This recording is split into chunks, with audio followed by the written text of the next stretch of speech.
galit. Pupunta siya sa kapitbahay para magpalipas ng inis kay tatay at lasing nga. Hindi po siya katulad ng ibang asawa na talak ng talak. Yung katulad ko, na talak ng talak pag lasing ang asawang uuwi. Siya po ay hindi ganun. Basta magagalit po siya, pupunta sa kapitbahay at naiinip kay tatay. Pero, dahil lang naintindihan ni tatay, dahil lang naman niya ako narinig, ay na ibinubuking ko siya.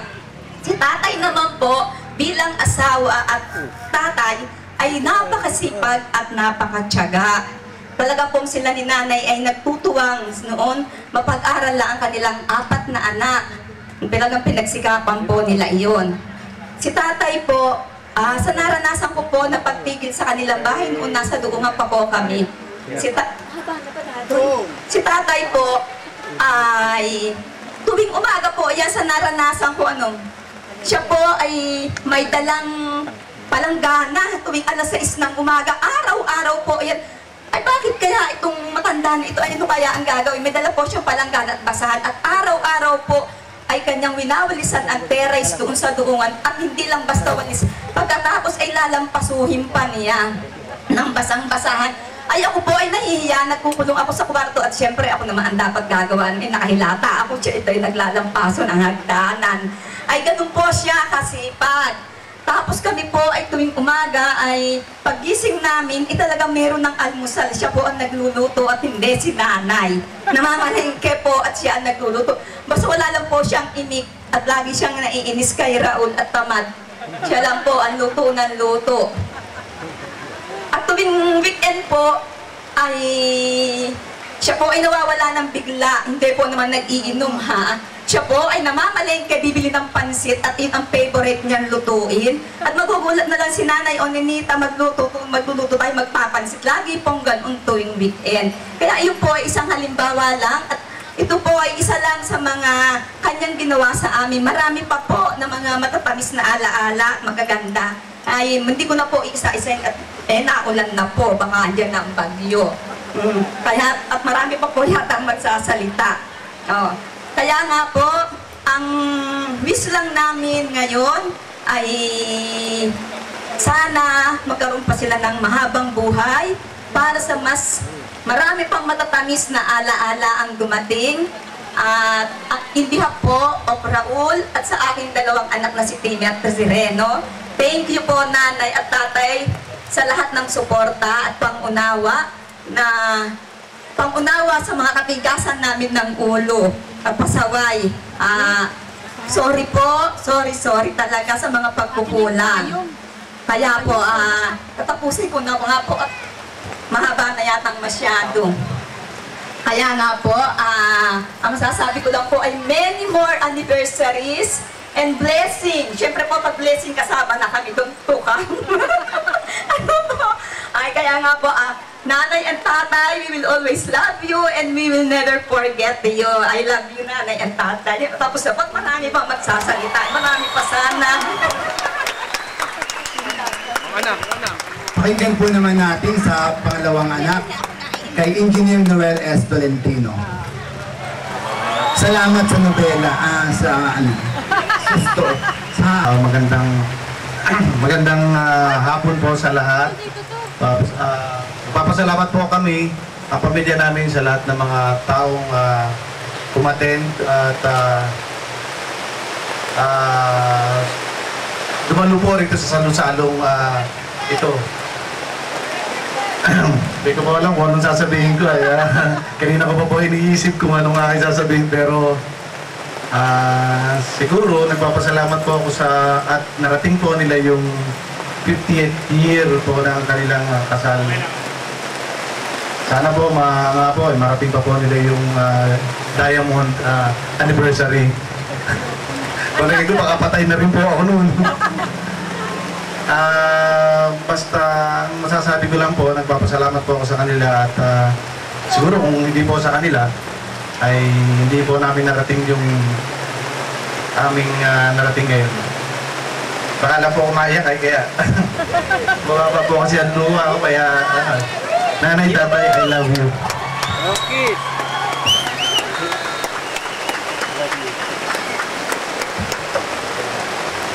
Salamat po. Kasunod po naman ang tanging dilag ng pamilya. Pakinggan po natin si Ginang Gigi Licia Tolentino Domingo. Aking minamahal na magulang, mga kapatid, aking pamilya, mga kamag-anak at kaibigan, magandang hapon po sa inyong lahat. Ngayon po ay pinagdiriwang natin ang 50th year ng pagsasama ng aking nanay at tatay. Nais ko pong iparating sa aking mga magulang na lubos ko pong kinalulugan na pagsapit ng ganitong okasyon. Minabuti po naming magkakapatid na ipagdiwang ito ng gusto sapagkat bihira naman pong may nakakarating sa ganitong estado. It's either patay na po ang magkabiyak or magkahiwalay na. Ang aking mga magulang ay hindi perpekto ang pagsasama, pero nagmamahalan sila at pinilit nilang irespeto ang bawat isa. Kahit ano pa ang dumaan na bagyo sa kanila at sa pamilya, nalalampasan po nila ito. Nagdadasal lang ang aking nanay at ang aking tatay ng solusyon sa kanilang mga problema. Naalala ko po noong nag-asawa ko na maaga sa edad na 20, alam ko pong napakasakit sa kanila nito, pero ang mag-asawa ako ng maaga, pero sinuportahan pa rin po nila ako kahit po ganito ang nangyari. Pinagdasal po ako mabuti ng nanay ko na kahit maaga po ako nag-asawa, ay maging mabuti ang lagay ng aking pamilya. Oh, hindi ko na alam ang copy ko. Ganyan po ang aking mga magulang. Kahit ano pang dumating sa kanila, hindi po sila bumibitiw o bumibigay. Idadasal po sana po ang pagsasama nila ay maging mabuting halimbawa sa kanilang mga apo at kaapu-apuhan pa at sa mga kabataan. Kung ang mundo ay may mga magulang na katulad ng tatay at nanay ko, ang masasabi ko lang po ay napakaswerte ng mundong ito sapagkat walang mapapariwarang anak at mga mag-aasawa. Ito lang po. Pasensya na po kayo. I'm not good at this. Thank you very much po for attending this occasion. Maraming salamat po sa inyong lahat. Salamat po. Okay, ang pinakabunsong anak. Magandang hapon po sa inyo lahat sa pagdalo po sa pagtitipon na ito para sa 50th Golden Anniversary ng aking mga magulang. Nini, salamat ha. Madami ka nasabi, Kuya Noel. Ate Cecil, thank you ha. Halos lahat ng sasabihin ko nasabi na ninyo. Yun ang kagandahan ng bunso. Pag may mga nauna, nasabi na nila, alam na natin lahat. Hindi, ang masasabi ko lang po, maraming salamat sa inyo. Naranasan ko po yung buhay nila sa... Nagsimula po, nung pumunta ako ng Amerika nung year 2000, nung time na yun, nagkasakit si Itay. Dali-dali po yun. Wala ako talagang plano pumunta Amerika. Ay si Inay po, nahihirapan. Dahil, syempre, kahit sabihin na matagal na siya doon, ang kanyang first language pa rin ay di Tagalog, kasi ang mahirap na po mag-communicate. So talagang kailangan po na nandun ako. Ay yung mga kapatid ko po naman, lahat sila, may mga pamilya na. Ako po noon, may asawa lang ako pero wala pa akong anak.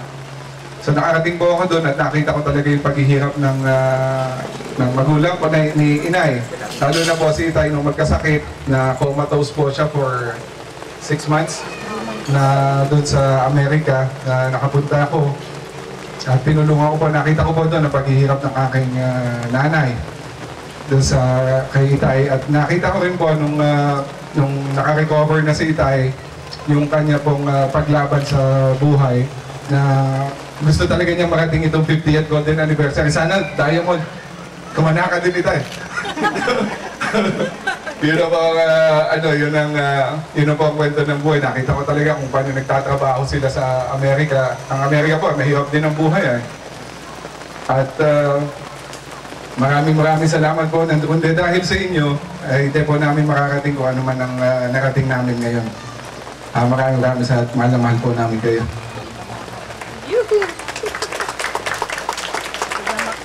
Salamat. Nasabi na po lahat nila. Nasabi na ni Ate Ceci. Wala na akong sasabihin. Hindi. Lubos po ako nagpapasalamat kay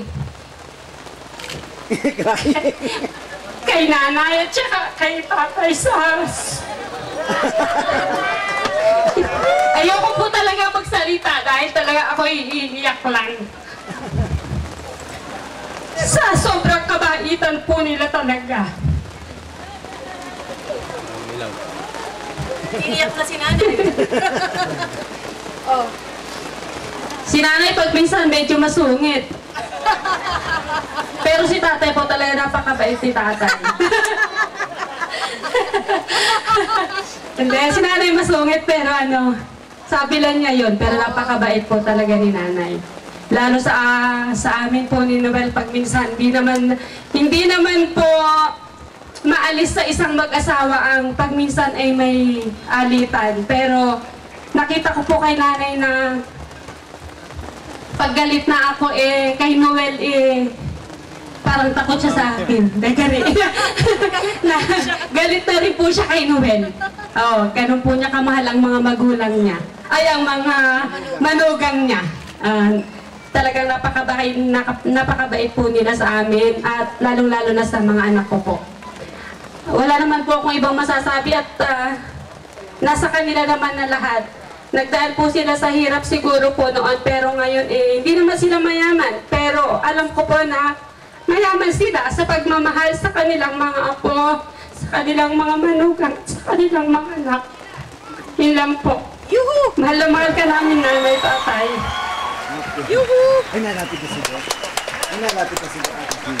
Baka ulanin ako So, una po, maraming salamat po sa lahat ng dumalo at nagbigay kayo ng panahon para makasama namin kayo sa isang napakamalagang yugto ng buhay ni nanay at ni tatay.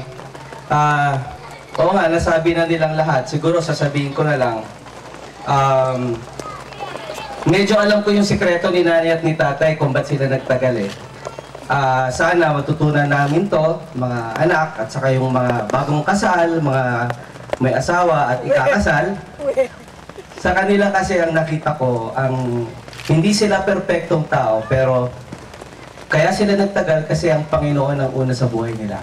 No? So, dasal sila ng dasal, si nanay nga lagpas na sa langit ata si tatay araw-araw walang ginawa kundi magdasal sa Panginoon. So, sa tingin ko walang taong makakalagpas sa lahat ng pinagdaanan nilang problema kung hindi sila nagdasal at nanalig sa Diyos. So, sana tayo din lahat gawin natin yon na ang sentro ng buhay natin, ng pamilya, ng mag-asawa at mga anak ay ang Panginoon. Sundan lang po natin sila. Siguro lahat tayo mag-50-year anniversary. Okay, salamat po. Nakaready na ba yung susunod? Ayan na. Konde. Pakinggan po na. Good afternoon po. Akala ko lusot na ako Kaya magsasaltawa pala yung mga manugang. Sila nanay at tatay, nakasama ko lang talaga sila sa Amerika. Kasi nung andito naman kami, nasa Amerika sila. So the whole time na nagpunta kami doon, doon ko lang talaga sila nakilala. And sila yung tumulong talaga sa amin kasi syempre nag-start lang kami doon. Sila nag-alaga ng anak ko. Sila yung kaya natuto kumain ng gulay yung anak ko. Sabi nga nila, butin, you can live with your in-laws.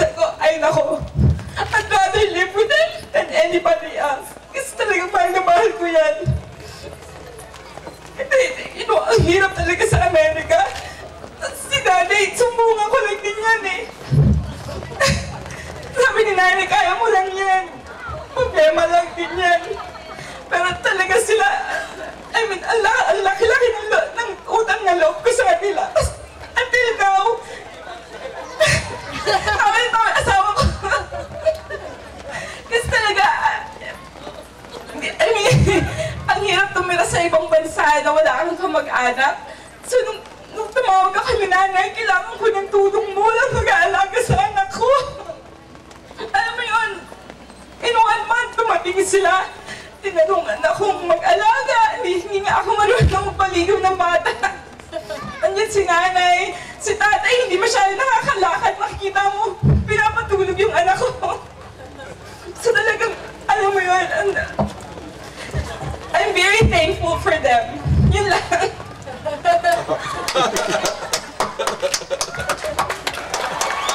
May salamat. Isa daw po sa mga apo. Sino kaya sa mga apo? Si Anton ba? O si Timmy? O sino sa kanila? Magandang hapon po sa inyo lahat. Salamat po ulit sa pagdating. Sa mga hindi pa nakakaalam, anak po ako ni Gigi, yung tangi nilang babaeng anak. Ako po yung pangalawa. Nalala ko po, nalagaan po ako ng nanay dati. Pero hindi ko na siguro babanggitin yung mga nangyari doon kasi nakakatawa lang yun. Pero kanina, habang nasa misa, naisip ko lang na parang sa pabataan ko to na 22 na ako, masasabi kong may mga naranasan na rin ako. Pero naisip ko na kahit doblehin ko yung edad ko, hindi man lang siya kapareho ng hanggang ng pagsasama ni tatay tsaka ni nanay na 50 years. So, grabe lang yun na parang ang dami lang pinagdaanan. Kaya parang naisip ko lang na grabe po yung pagdaanan yun na parang talagang walang binatbat yung tinatawag nilang test of time ba. Kaya bukod sa malalim kong paghanga sa mga pinagdaanan nyo, sa tingin ko, on behalf ng mga apo nyo, na magsisilbi kayong inspirasyon sa amin na kahit after 3 generasyon na ang malayo na rin na yung edad na ngayon, bago na po yung kinakagalawan naming environment, na magsisilbi kayong inspirasyon na meron pa rin totoong klaseng commitment ng isa't isa. At yun lang po. Maraming salamat. Grabe, pinilig lang ako dito ako po si George po. Magandang hapon po sa inyo. Ang masasabi ko lang po kay Lola at Lola ay salamat dahil po nung bata po kami, tapos nasa States po sila, tapos dumating sila dito sa Pilipinas. Masaya po silang kasama, tapos lagi po nila kaming inaalagat na kahit napakakulit namin. Tapos, yung mga expressions ni Lola, yung di ko makakalimutan. Dahil minsan po, yun sa mga expressions po na ginagamit niya, yung... Wait lang. Pareho pala to.